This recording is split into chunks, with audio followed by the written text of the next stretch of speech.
And welcome into the fifth quarter here on Rip City Radio 620. Seth Hoyland joined by Dwight James after an entertaining game at Moda Center, one of the best games of the season. Portland 128-118 winners over the Toronto Raptors on the second night of a back-to-back.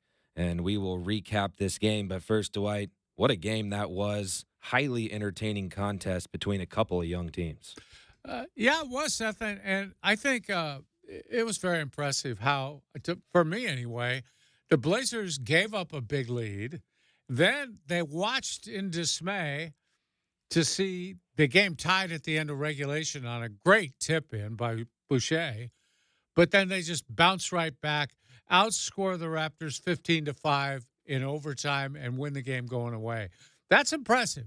There was no quit, and there hasn't been any quit in this team. They've done a great job of making the best of what they have, playing hard, and they played it smart tonight. They had an advantage on the inside with Ayton, and that's where they went. And he just pounded the Raptors inside tonight. And you mentioned it, the Blazers seem to have a response every time the Raptors close the gap. And we'll start with the recap of tonight's ball game.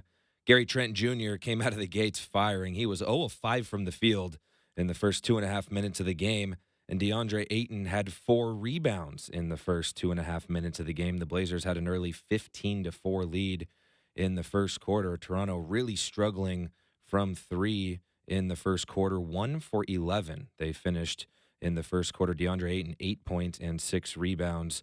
Delano Banton, 6 points as well. The Blazers took a 33-16 lead to the second quarter. A 17-point lead at the end of one was their largest lead at the end of a first quarter in any game this season. Scoot Henderson back in the lineup today as well, along with DeAndre Ayton. And Scoot made his presence felt to start the second quarter. Back-to-back made threes for Scoot to extend the Blazers' lead, but the Raptors cut the lead to 10 with 5 minutes and 40 seconds left in the half. DeAndre Ayton continued to dominate, finished with 14 points and 10 rebounds at half. And the Blazers got some good scoring from other sources. Tamani Kamara, 10 points. Anthony Simons, 10 points. Delano Banton, 9 points at half. And the Blazers took a 17-point lead once again to the halftime locker room. The Raptors, once again, cut the Blazers' lead down to 5, and they got as close to 5 in the third quarter. Toronto was 7 of 11 from deep in that third quarter, but every time the Raptors cut it down to 5 and to 8, the Blazers would come right back. Portland took an 11-point lead to the fourth quarter, and again, DeAndre Ayton, 18 points, Anthony Simons, 17 points, Delano Banton, 17 points as well, entering the fourth and final quarter.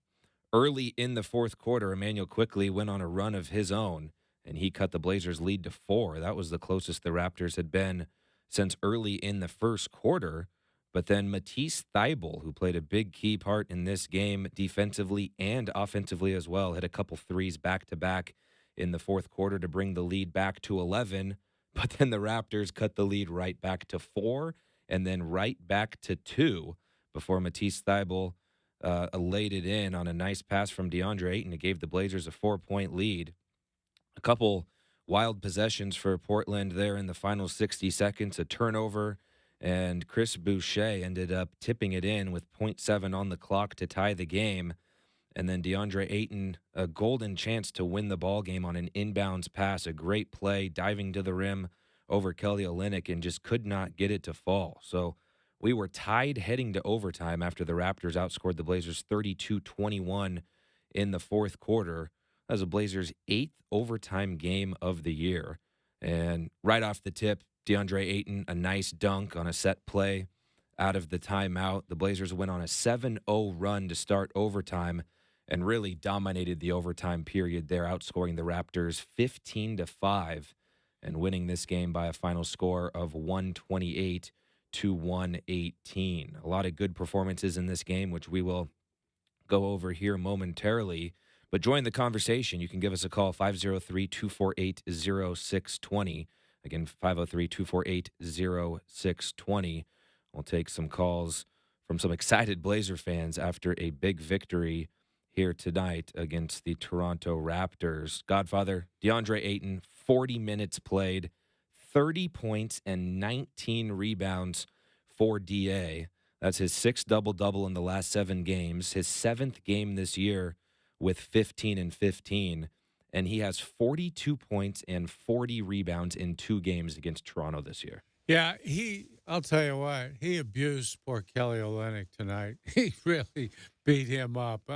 And that was the edge coming in. We talked about it before the game. Portland had a big advantage inside and did a great job of doing the right thing. No hero ball tonight when it really counted. Get the ball inside to Ayton and let him do his thing. He actually got up 25 shots tonight. That's a lot for him. He was 14 for 25. Not great, but definitely good enough. He also had 5 offensive rebounds. Now, you got to understand, those turn into points too. And I just thought he did a great job of being tough and playing that many minutes on the first game back. I know he didn't have a leg injury, but still, you lose your wind when you're out as long as he is. You really do, and it's hard to get back and play that many minutes.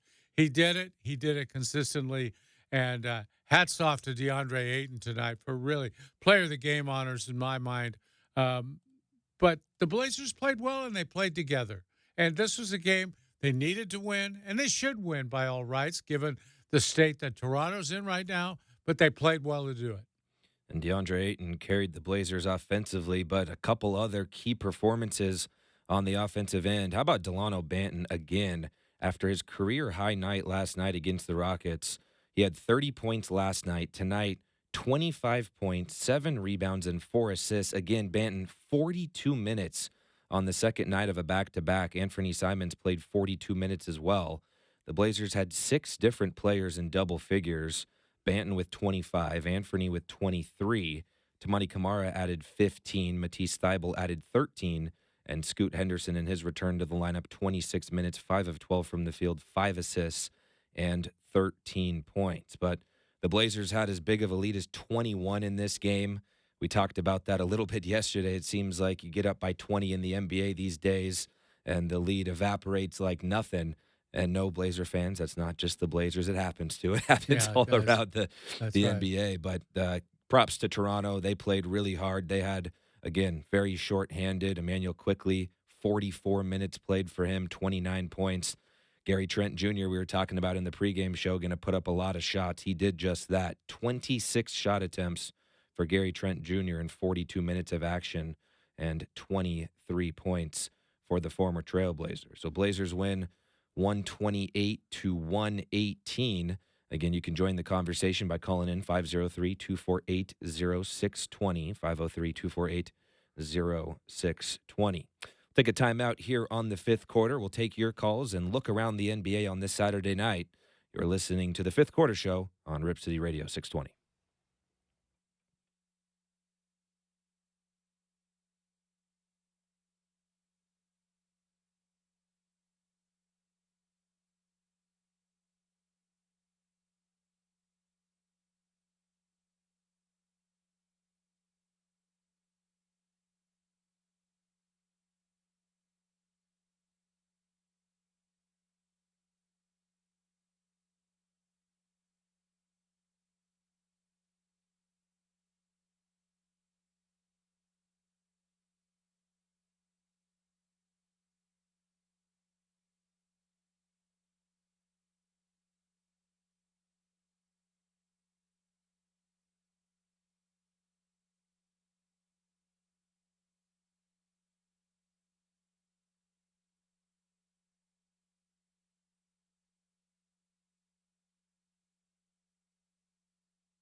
Blazers lead at 99-93, 7:32 to play in the fourth quarter. Quickly in front of Scoot on the wing. Calling directions, tells Trent to go to the corner.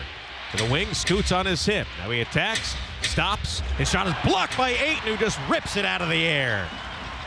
Blazers' zone defense just really took Toronto out of what they wanted to execute. Scoot on the drive, stops, slides into the corner for Thibault, three on the way, buries it! Matisse Thibault from the corner, 102-93. 7 minutes to play in the fourth.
Hi, thank you for both of you.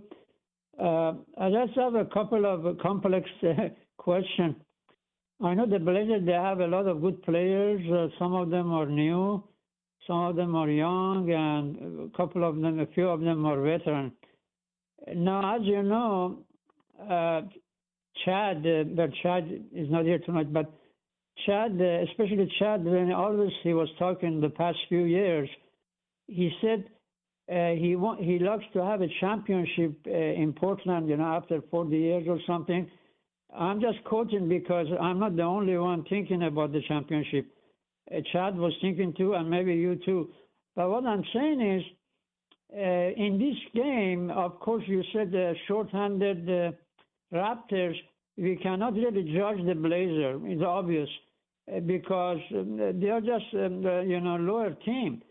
But against the higher caliber team that, well, some of them like the Denver or the other, what was that? The Minnesota or the other one. When they played that, maybe the Aiden, Andre Aiden, he wasn't playing. There was close game, but maybe if they had him, maybe they could win those games. But what I'm saying is, it's hard to look at the long way from now. Godfather was saying it takes a few years or several years to see the Blazers be a championship caliber. Well, that's a long waiting for me myself. I don't think I can wait that long. I have to go. I have to switch to another sport. But what I'm saying is, as you see, this Blazer, it's hard to judge him right now. We have to wait in order to be a championship. Maybe a long roads ahead. But what is your opinion in this squad, the Blazer they have? What players do you think they are the championship caliber? That's a very complex situation. Question. I cannot answer it myself. But maybe you can answer. I don't think any of them can be a caliber, including the Aiden. Aiden were very good with the Phoenix, but they followed last year. A couple of years ago from the finals, he couldn't deliver the Phoenix, as you know. I don't think Aiden is a great player, but I don't think the championship. The caliber, guy. What do you think?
I'm not sure after that who does. Kamara, maybe. Sharp, maybe. We just haven't seen enough of these players to really know. Yeah, Thank you very much. Yeah, thanks for the call, Victor. Definitely agree with what both of you guys are saying there. And Victor, you mentioned it. DeAndre Ayton obviously didn't play in the last couple of games against those top teams in the Western Conference. The Blazers gave the Thunder all they could handle, gave the Timberwolves all they can handle. Obviously, very hard to gauge, late regular season basketball with this Blazers roster to a championship team. And I think everybody wants to win a championship this year, next year, but the reality is it takes time, and you see what Oklahoma City has done. We talked about it a little bit in Blazers Game Day, just the way that Oklahoma City has totally rebuilt. They're arguably contenders this year, and they have 7 first-round picks over the next 2 NBA drafts. The Blazers just aren't in that situation right now, and I think every Blazer fan wants to win a championship in the next 2 years, but it's just not realistic. But as Godfather mentioned, there definitely are pieces that you could see being on a championship team. And really, the truth is, Seth, too, if they had all their injured players healthy, and that you never get all of them, it seems like, in this league. But let's just say they had Brogdon.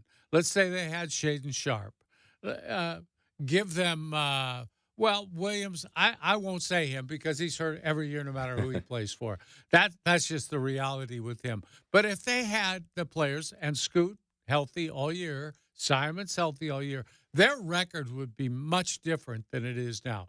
They would have won several more games. This was not, as it was designed at the start of the year, this was not a team that would have compiled this kind of record. The record would be better. Yeah, and I remember looking at the roster heading into the year, thinking this team isn't terrible. You know, Yeah, right. they're not a No, that's true. they're not a 18-45 team. But when you add up, everything that's gone into it, lots of players getting playing time who probably should be in the G League right now. But again, it's just going to benefit the Blazers in the future because they're able to look at these players, see them get meaningful playing time, and either decide, hey, we want you for a long-term future, or we're going to move on from you and go a different route. Yeah, I agree. And, a lot of the young players, and you look at a guy like Kamara, can he be a part? Absolutely he can. But he's got to improve offensively to be that kind of piece. Yeah, maybe he hangs around as a 3-and-D guy off the bench or something. But to be the player a lot of people think he's going to be, he's got to make threes, pure and simple. Maybe be a little bit better passer. Maybe do some other things. Maybe rebound a little bit. And it's like Jeremy Grant, good player. But with his contract situation, how many years in the league, his timeline doesn't necessarily fit with these guys. Plus, you'd like to have somebody playing power forward who gets more rebounds. That's a simple fact. So we'll just have to wait and see. And yeah, I know Blazer fans are tired of hearing that P word, patience, but patience is absolutely necessary with this group. Absolutely. And you've already seen just the development of Scoot Henderson, obviously, over the course of the season from the first couple weeks. Yeah. Was pretty rough, and he has really just been aggressive, put his head down, and again, another good performance today coming back from the injury. We'll talk about Scoot a little bit later in the program. Blazers 128-118 overtime winners over the Raptors tonight at Moda Center. You can join the conversation, 503-248-0620. We'll go to break and catch up on the rest of the scores around the NBA on Rip City Radio 620.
Let's take a look around the association on this Saturday night on the fifth quarter show. Seth Hoyland and Dwight James here as we take a look around the NBA scoreboard.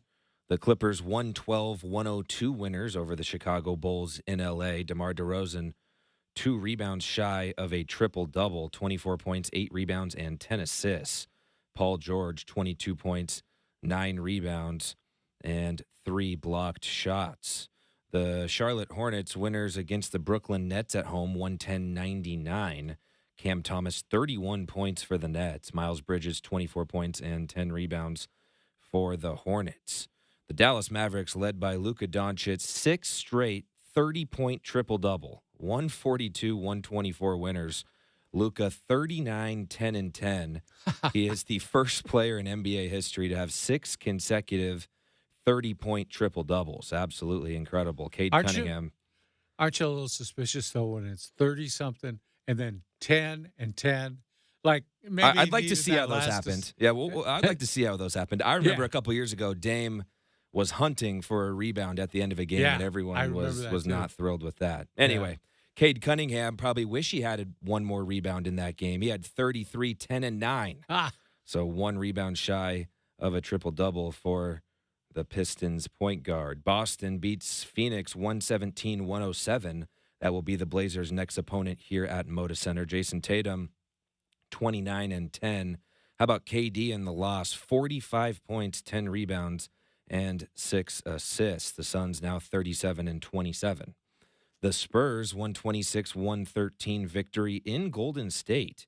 Dominic Barlow, the leading scorer for San Antonio. You ever heard that name before? No. 19 and 8 for Barlow. Jonathan Kuminga, 26 points in the loss. The Jazz fall to the Nuggets 142-121. Keontae George, 29 points and 6 assists for Utah. Jamal Murray, 37 points and 7 assists for Denver. In our game tonight, the Blazers 128-118 winners over the Toronto Raptors. The Blazers outscore the Raptors 15-5 in overtime. Emmanuel Quickley, 29 points and 7 assists for the Raptors. DeAndre Ayton, 30 points and 19 rebounds in his return for the Blazers. And Godfather, we heard audio from Chauncey Billups from yesterday's game, before the game, just talking about the frustrations of not having all the available players. Obviously, we've talked about it all season long. It's been a legitimate story all season long. And you see what an impact getting just 2 players back who play meaningful minutes. DeAndre Ayton, 40 minutes played tonight. Scoot Henderson, 26 minutes played tonight. They combined for 43 points in their return today. Yeah, that helps, right? It helps. It A helps. team's struggling, really, for offense, and just what the doctor ordered. And 6 different Blazer players with 13 or more points in today's game. Let's go to the coach's corner and hear what Chauncey Billups had to say about his team's performance. 128-118 Blazers win. I mean, you know, we all knew this even before he came back to playing, but we just missed him so much. I mean, his presence on both ends of the floor is just it's a game changer for us. You know, he manned the paint. He got all the rebounds. You know, if it came in his area, he was snatching it. And then just him being able to score, was just a big deal. I think he alleviates so much stress for our guards. You know, just to have an outlet. Anytime you're in trouble anywhere, just to be able to throw it up is a luxury. Or when they trap an ant, boom, being able to hit him in that pocket. He's doing such a good job of making plays. So D.A. was incredible, man. He was incredible the entire game. How do you think Scoot looked? Really good. Really good. I was happy for Scoot because he hasn't been able to actually play basketball. You know, he's been able to work out. Those are 2 different things, you know. His fire was awesome. His passing was really good. His pace was really, really good. Defense was good. He was physical. I thought Scoot was really good in the game. I did. Yeah. Chauncey, from my point of view, it looked like Tamani was probably playing the fastest he has on offense all season, making his choices, decisions. That Did that look the same to you? Was that the most locked in you've seen on that side of the floor? I think you're saying it right. Two is really, I want him to be one of the best next action guys in the league, you know, and also I want him to be able to knock down those corner threes when he has opportunities. And I thought he did both of those good today, you know, along with his defense. I thought him picking up quickly and being physical with him in that first half really made a difference. But yeah, he played really fast. His decision making is getting a lot quicker. He's starting to understand not only where he is on the floor, but who's next to him, you know, and which play to make as that ball arrives. He's doing a better job of doing it quicker. So just growth and development for him. Outside of individual performances, just what do you think of the performance of the team tonight? Obviously, you get up early, they come back, go to overtime, and then you kind of blow the doors off in overtime. Yeah, I thought, you know, obviously that was the first half. I mean, we couldn't have played much better than that in the first half.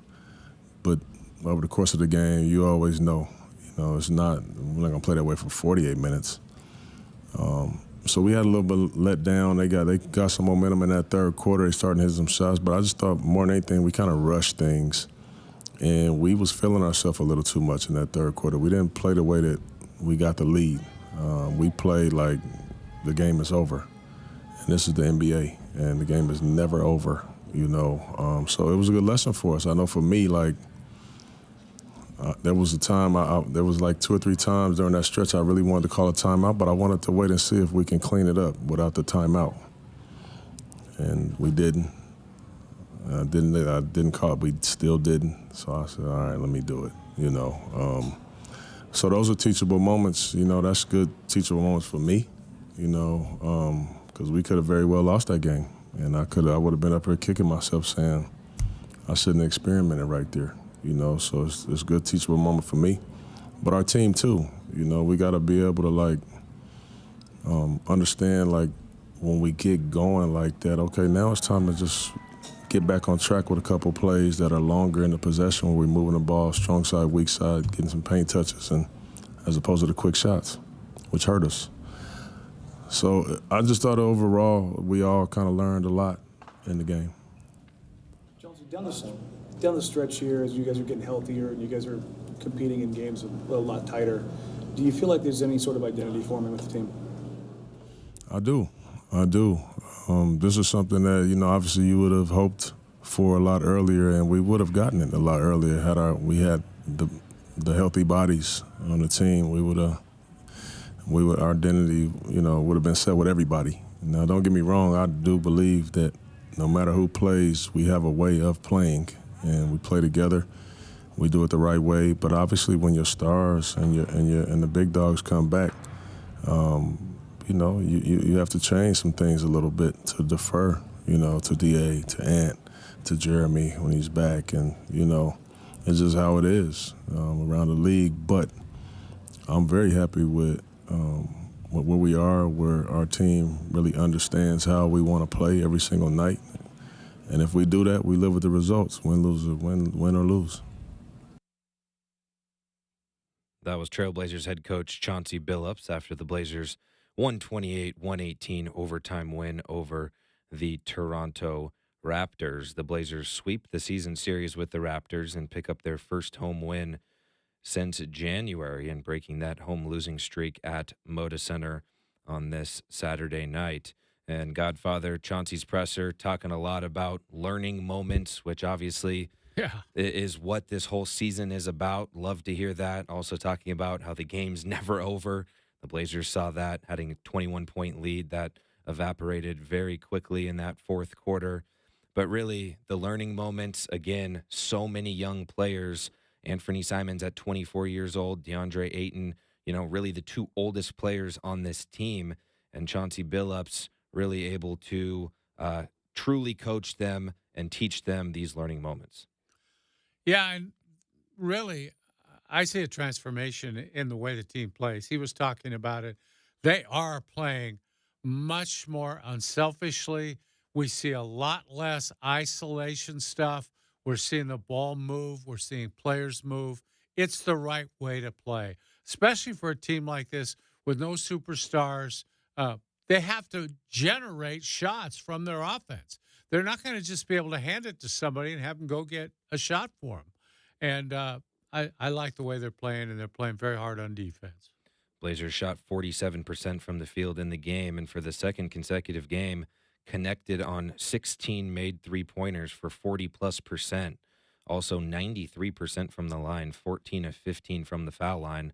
The Blazers out-rebounded the Raptors 52-43 and forced 20 Toronto turnovers that they turned into 26 points of their own. Of course, DeAndre Ayton, the big game, and the Blazers 54 points in the paint. 128-118 winners over the Toronto Raptors in overtime. Coming up on the other side of this break, what's the scoot? We'll talk about Scoot Henderson's return to the lineup in the Blazers' win on Saturday at Moda Center. You're listening to Rip City Radio 620, the Fifth Quarter Show.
What's the scoot? Well, the scoot's a lot better than it was yesterday. I can tell you that. As Scoot Henderson Yeah. rejoins the Blazers lineup today, 26 minutes off the bench in his first action since February the 15th, the number 3 overall pick in the 2023 draft. 13 points and 5 assists, had a steal and 4 fouls in his first action, again, in almost a month. And Godfather, good to see him back on the floor. Same aggressiveness, really Yeah. looked to be in same form that he was before his injury. He did. The activity's great. His energy, just he's just one of those eye-catching players. When he's on the floor, you can't take your eyes off him. It's really fun to watch him play. I enjoy watching him play a lot, and he brings a charisma to this team that I'm not sure. I'm not real sure they had before. And moving forward, it's going to be so exciting to see him develop because I think he's going to be a very good player. Yeah, for me, it's just the aggressiveness in general. Scoot Henderson, again, not afraid to go into the lane against the taller players, Yeah. attack the hoop, really aggressive defensively. Again, you look at the 4 fouls, and it's kind of a weird stat to point out. But again, it just means he was aggressive on Mhm. defense, around the ball a lot, which is exactly what you want Mhm. from a player of his caliber. So really good to see him back in the lineup. Again, an overtime game. We're guessing his minutes restriction was 25. He played 26 minutes, but Yeah. continue to go up as the season goes along. Scoot Henderson back in the lineup today. DeAndre Ayton, of course, with the big game as he returned to the Blazers lineup as well. Blazers 128-118 winners at Moda Center over the Toronto Raptors as they win on the second night of a back-to-back, and 8-3 this year now on the second night of the back-to-back. They snap their home losing streak and pick up their first win at Moda Center since January. The Blazers sweep the season series with the Raptors, picking up their 18th win of the year. That'll do it for us on this edition of the Fifth Quarter Show. Chad Doing will join you again on Monday at 5:30 for Blazers game day before the Blazers take on the Boston Celtics at Moda Center. Thanks to Mike Shacker running things behind the scenes, Mike Oakes as well. And for Dwight Janes, I'm Seth Hoyland. Blazers beat the Raptors in overtime at Moda Center, 128-118. Good night, everybody.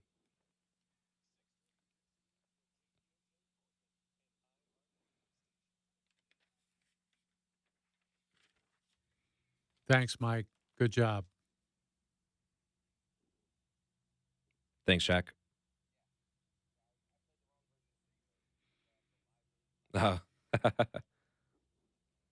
We're gonna get I kicked thought off we were the air getting a forever. standing ovation for doing a great show. Yeah. Yeah, right. Yeah. That's right. Yeah. Yeah. Appreciate it. Okay. Thanks, Mike. See ya. No, it's Don't not, worry about not it. your fault at all. All right. Well, I'll probably talk to you again hop season, I guess. Well, Chad called me and was like, "Hey, we have, I think it was next Saturday open, but I have doubleheader George Fox baseball." So, yeah, unfortunate. Yeah. Yeah, I know. I was just going to say, see you Monday. You're going to be in, huh?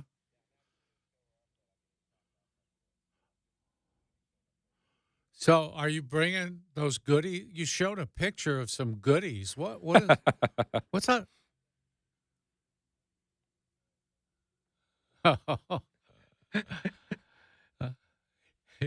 Don't worry about it, really. I'm trying not to eat that stuff. I was just going to give you a bad time. She is the best, though. Tell her that. She's really the best.